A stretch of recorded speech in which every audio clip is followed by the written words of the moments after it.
కనికర సంపన్నుడైన తండ్రి నామానికి మహిమ ఘనత ప్రభావాలు కలుగును గాక. మన ప్రభు అయిన క్రీస్తు నామంలో మీ అందరికీ కూడా శుభోదయం, వందనాలు.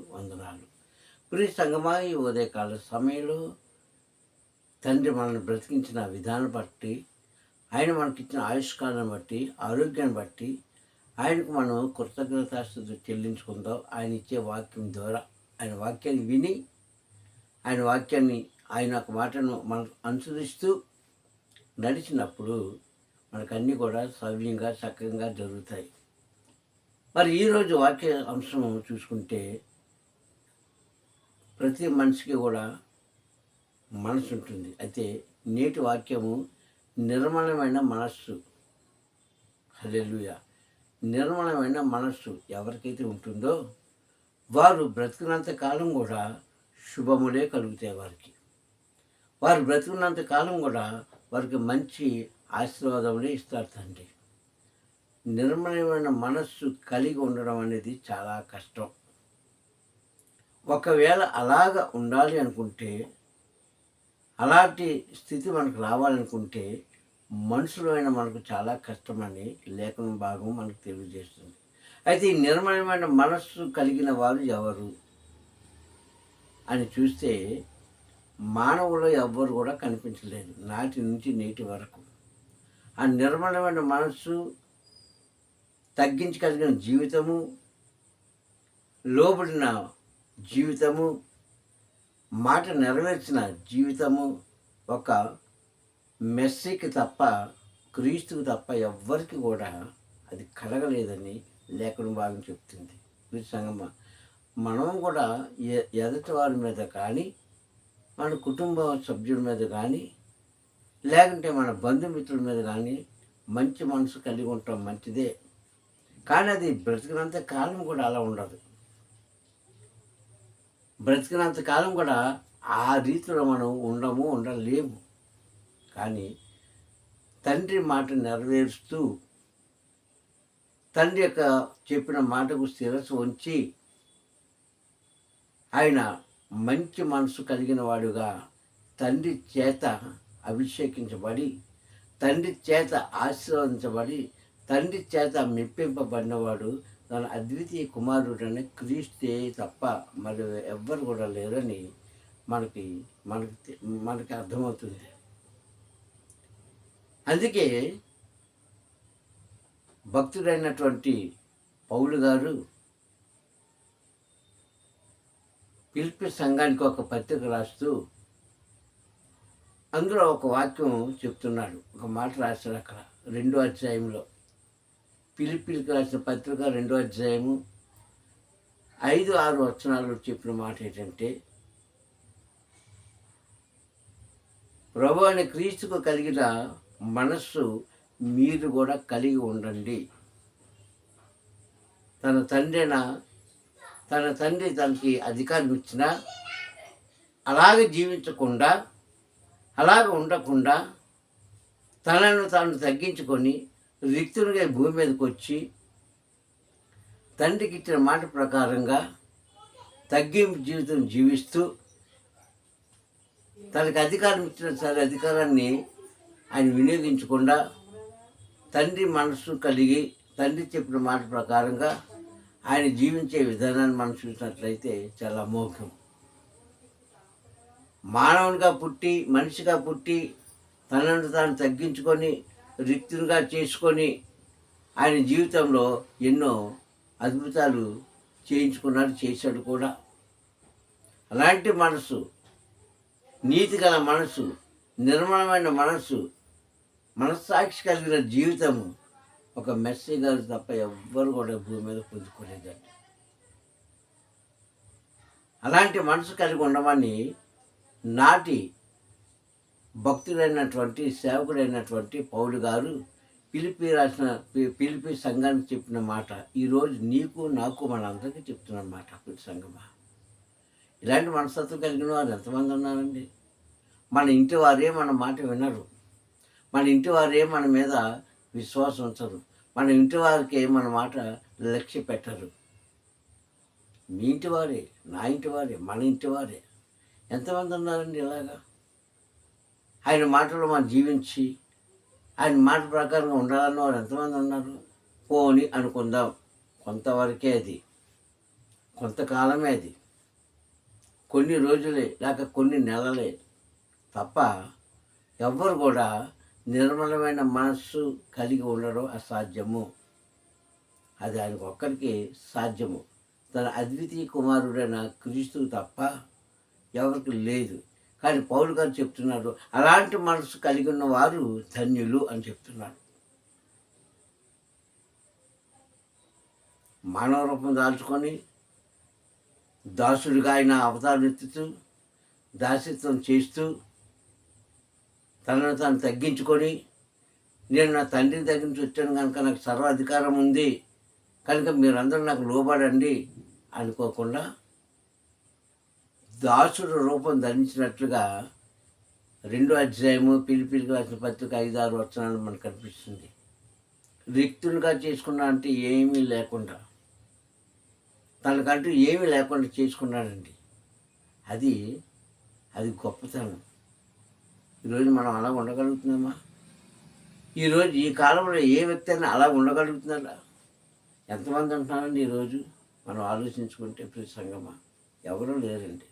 ఎందుకంటే నేటి మానవుడు ఎలా ఉన్నాడంటే, నేను గొప్ప అంటే నేను గొప్ప,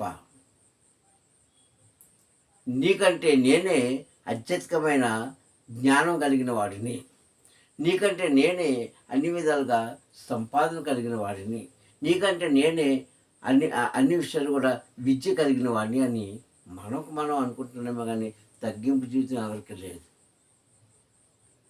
కుమారుడు రూపం మార్చుకొని, అధికారాన్ని మార్చుకొని ఒక దాసుడు అంటే అర్థం ఏంటి తెలుసా? పనివాడు. హల్లెలూయా, పనివాడండి.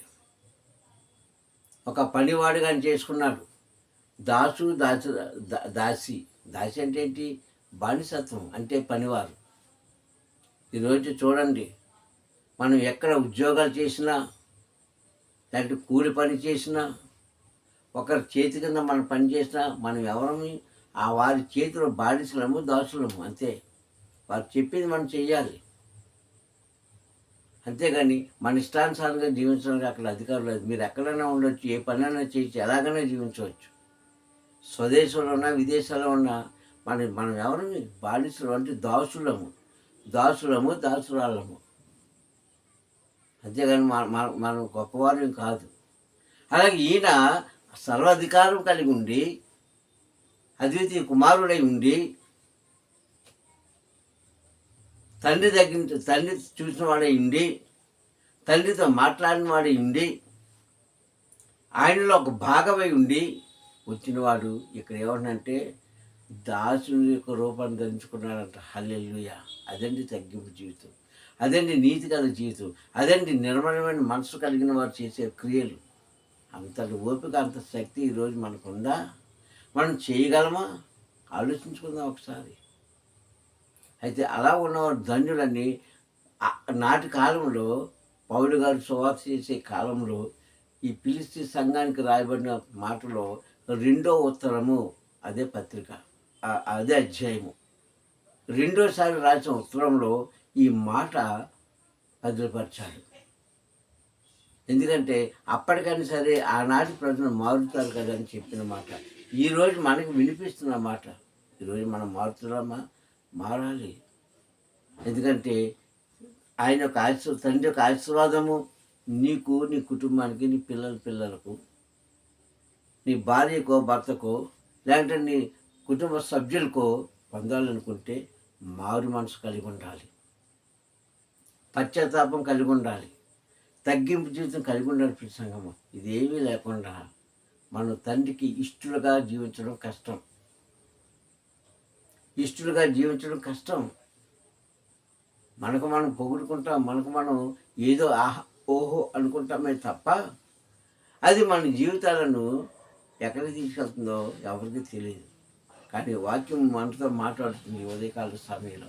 ఇదిగో నా కుమారులారా, కుమార్తెలారా, మీరు ఇలాంటి మనస్తత్వం కలిగి ఉంటే, అలాంటి మనస్తత్వం కలిగి ఉంటే మీరు ఇలాగ ఉంటారని క్రీస్తు చెప్పిన మాట ఇలాంటి మనస్తత్వం కలిగి ఉంటే మీ ఇంటికి మీకు మీకు దీవెన దీవెన వస్తాయని పౌలు గారు చెప్పిన మాట మనం విశ్వసిద్దాం. ఈరోజు విశ్వసిద్దాం. తండ్రితో సహవాసం కలిగి ఉందాం. తండ్రి యొక్క పరిధిలో మనం జీవిద్దాం. ప్రియ సహోదరి సహోదరులారా, ఈరోజు మనం చేస్తున్నది ఏంటో మనకు అర్థమవుతుందా? ఈరోజు మనం చూడగలుగుతున్నామా? ఒకసారి జ్ఞాపకం చేసుకోండి. అంత దీన మనస్సు కలిగిన వారు ఎవరున్నారండి ఈ లోకంలో? ఎవరన్నా ఉన్నారా? ఒక మాట అంటే మన పడమే. మనం చేసింది తప్పే, కానీ నువ్వు చేసింది తప్పు అని ఎవరన్నా నన్ను వాళ్ళు పడతారా? నీ ఆలోచన తప్పు అని ఎవరన్నా నన్ను వాళ్ళు ఊరుకుంటారా? వారు చేసిన తప్పు వారికి చూపించడము తప్పు. మీరు ఎలా మాట్లాడుతారో ఈ మాట మీరు సరి చేసుకొని అనడం కూడా తప్పే. ఇలాంటి మనస్తత్వం నీలో నిర్మలమైన మనసు ఉంటుందా? నెమ్మది కలిగిన మనసు ఉంటుందా? క్రీస్తు లాంటి మనసు మనకు ఉంటుందా? అందుకంటున్నాడు, క్రీస్తు లాంటి మనసు కలిగి మీరు ఉండండి అని చెప్పిన మాట. సంగమా, ఏ వ్యక్తులైతే ఏ కాలంలోనైతే ఏ తరంలోనైతే ఉంటారో వారు ధన్యులని గ్రంథం బోధిస్తుంది. ఈ ఉదయకాల సమయంలో తండ్రి మనకి ఇస్తున్న ఈ వాక్యం మనం వినేటప్పుడు మీ యొక్క జీవితము, మీ యొక్క విధానాలు, మీ యొక్క అలవాట్లు ఎలాగున్నాయో ఎవరికి వాళ్ళే పరిశీలించుకోవాలి. ఎవరికి వాళ్ళే పరిశీలించుకోవాలి. అప్పుడు రైట్ ఏదో రాంగ్ ఏదో, తప్పేదో ఉప్పేదో మనకే తెలుస్తుంది. ఎవ్వరు కూడా నేను వేలు పెట్టి చూపించరు. నీవు ఎవరిని చూపించవలసే అవసరమే లేదు. అందుకే ఈరోజు మాట్లాడుతున్నారు, నిర్మలమైన మనసు ఎవరికి కలిగి ఉందంటే మనుషులు ఎవ్వరికి లేదు. నాటి నుంచి నేటి వరకు కూడా మనుషుల యొక్క మనస్తత్వం, వారి అలవాట్లు, వారి బుద్ధులు, వారి యొక్క ప్రవర్తనలు అన్నీ చెడ్డవే. అయితే కొంతమంది తండ్రి చెప్పిన మాట విని వారి జీవితాన్ని మార్చుకున్నారు, వారి మనసులను మార్చుకున్నారు. కొంతమంది తండ్రి చెప్పినా సరే వినకుండా వారి జీవితాలను భ్రష్టు పట్టించుకున్నారు. అలా కాకుండా ప్రియ సంగమా, నిర్మలమైన మనసు కలిగి మనం ఉందాము. తండ్రికి ఇష్టంగా జీవిద్దాము. తన కుమారుడైన క్రీస్తు మన కోసం చేసిన ప్రార్థన, మన కోసం చేసిన ప్రయాస, మన కోసం చేసిన త్యాగానికి మనం ప్రతిఫలంగా ఏమి ఇవ్వలేము, కానీ ఆయన మాట వింటే చాలు. అదే మనం ఇచ్చే బహుమానం, అదే మనం ఇచ్చే నైవేద్యము, అదే మనం అర్పించే అర్పణలు. కావున ప్రియ సహోదరులారా, ఎంతమంది అయితే మాటలు వింటున్నారో ఇప్పటికైనా సరే మంచి మనసు కలిగి జీవితం భూమి మీద, మంచి హృదయంతో, మంచి అలవాట్లతో జీవిస్తే, మనం తండ్రికి ఇష్టంగా జీవిస్తే, మన కోసం ప్రయాసపడుతున్న తన కుమారుడైన మెస్సీ గారి యొక్క ప్రార్థనలు, ప్రయాస వ్యర్థం కాకుండా చూసుకున్నట్లయితే మనం బాగుంటాం, మన ప్రాంతాలు బాగుంటాయి, మన కుటుంబాలు బాగుంటాయి, మన వెనక తరాల వారు బాగుంటారు, మన ముందు ఉన్నవారు కూడా బాగున్నట్లే మనం కూడా బాగుంటామని తెలియజేస్తున్నాను. ప్రార్థించుకుందాము. కనికర సంపన్నుడా, దయామూర్తి, నీకు స్తోత్రము. ఈ ఉదయకాల సమయంలోని వాక్కు ద్వారా మాతో మాట్లాడినందుకు స్తోత్రం. నిజమేనా? ఇలాంటి మనసు కలిగి, తగ్గింపు జీవితం కలిగి, అయ్యే తండ్రి నెమ్మది కలిగిన జీవితం కలిగి, సాత్వికం కలిగిన జీవితం కలిగి ఎవరైతే భూమి మీద జీవిస్తారో వారు ధన్యులని నీ వాక్యం ద్వారా బోధించినందుకు స్తోత్రం. ఆనాడు నాన్న నీ శిష్యుడైనటువంటి యాకోబు గారు చెప్పిన నాన్న పౌలు గారు చెప్పినటువంటి మాట తండ్రి నాన్న మేము విన్నాం తండ్రి, చదువుకున్నాము.